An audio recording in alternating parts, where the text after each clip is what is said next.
Yes, my name is Terry Slack, and my family came to fish in the north arm of the Fraser River in the 1930s. My grandfather and my uncle came to homestead on a place called Iona Island in the mouth of the north arm of the Fraser River. In 1948, I came from Nottingham, England to meet my family and become a fisherman on the north arm of the Fraser River. And when we first got here in 1948, I was given the job by my grandfather and my uncle to provide the family with Dungeness crab, which was caught off of Sturgeon Bank right next to our float houses. And one day I was taken out by my uncle and my grandfather and shown how to catch Dungeness crab, and he gave us a sack and a pointed stick so we could hold the crab down while we picked it up and didn't get bitten by the pinchers on the crab.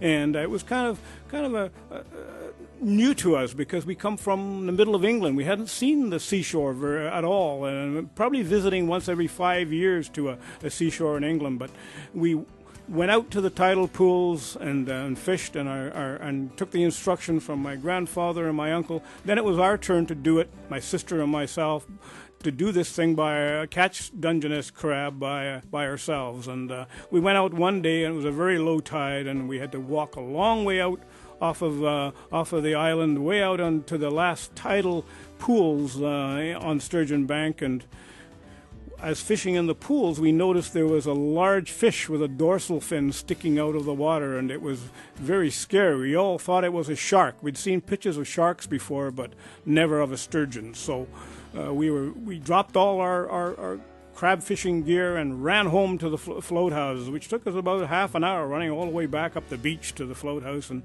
my grandfather said, "I better go out with you and look at this great fish in the tidal pool." So we walked back out, and he said, "Yep." There we looked, and it was still there, and there was two of them now in this tidal pond. And he said they were great white sturgeon, and they were probably trapped by the tide going out, and they could not hurt us, and they would not do any harm to us. So continue your fishing and just ignore them. But we were too scared. We thought they were still sharks.